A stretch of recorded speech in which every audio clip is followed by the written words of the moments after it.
جب اللہ کسی عورت سے راضی ہوتا ہے تو اس کے جسم میں یہ 8 نشانیاں ظاہر ہوتی ہیں۔ 8 ایسی نشانیاں جس عورت میں ظاہر ہو تو وہ خوش ہو جائے کہ اس کا رب، اس کا خدا اس سے راضی ہو گیا سمجھو۔ بسم اللہ الرحمن الرحیم۔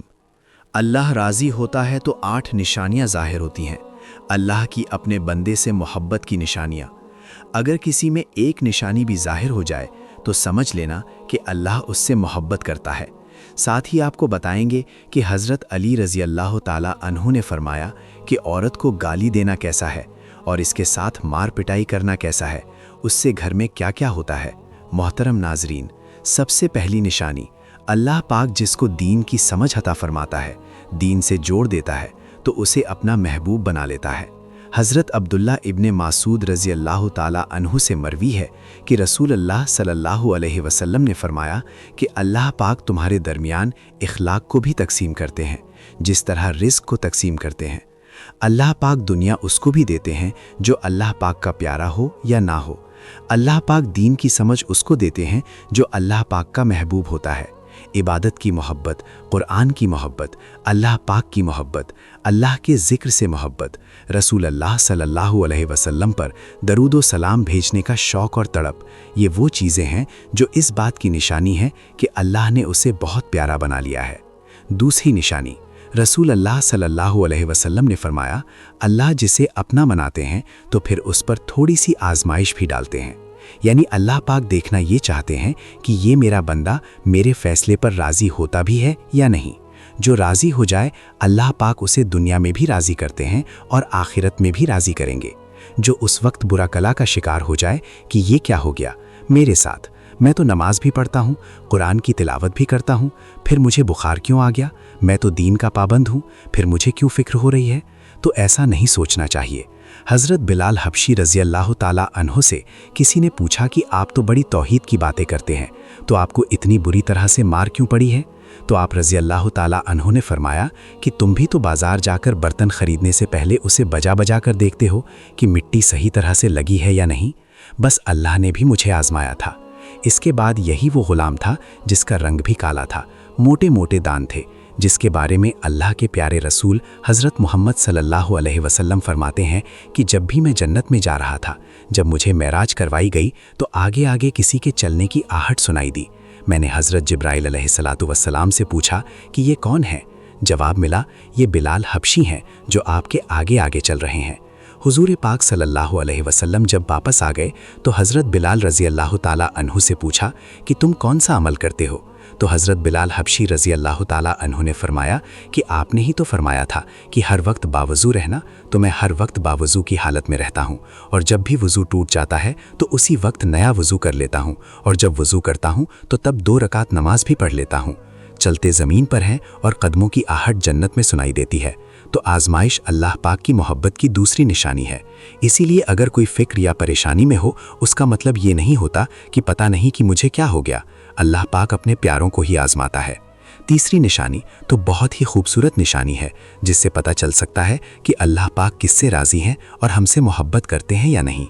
اللہ پاک جب کسی بندے سے محبت کرتے ہیں نا تو اس کی طرف خوبصورت بلائیں لاتے ہیں۔ حدیث میں آتا ہے کہ جب اللہ پاک کسی سے محبت کرتے ہیں تو اللہ حضرت جبرائیل علیہ السلام کو فرماتے ہیں کہ اس کے بعد آسمانوں میں زلزلہ آ جاتا ہے، سب فرشتے بے ہوش ہو جاتے ہیں، اور پھر جب اللہ کے حکم سے جب ہوش میں آتے ہیں تو سب سے پہلے حضرت جبرائیل علیہ السلام کو اجازت ہوتی ہے۔ تو حضرت ابراہیل علیہ السلام سوال کرتے ہیں کہ ہمارے رب نے کیا فرمایا ہے، اور اس کے بعد خود ہی کہتے ہیں اللہ نے جو بھی فرمایا ہوگا وہ حق فرمایا ہوگا۔ پھر اللہ فرماتے ہیں جبرائیل، میں نے آج اس بندے کو اپنا محبوب بنا لیا، تم بھی اسے اپنا محبوب بناؤ۔ حضرت جبرائیل علیہ السلام بھی اس بندے سے محبت کرنے لگتے ہیں۔ پھر حضرت جبرائیل علیہ السلام کو حکم ہوتا ہے کہ آسمان کے تمام فرشتوں کو خبر دو، یہ اللہ کا پیارا بن گیا ہے۔ حضرت جبرائیل علیہ السلام آسمان کے تمام فرشتوں اور نورانی مخلوقات کو بھی اس سے محبت کرنے کا حکم دیتے ہیں۔ آسمان کے خربوں فرشتے اس سے محبت کرنے لگتے ہیں۔ پھر ایک فرشتہ آسمان سے دنیا میں آتا ہے اور اعلان کرتا ہے، اے لوگو، فلاں شخص اللہ کا محبوب ہے۔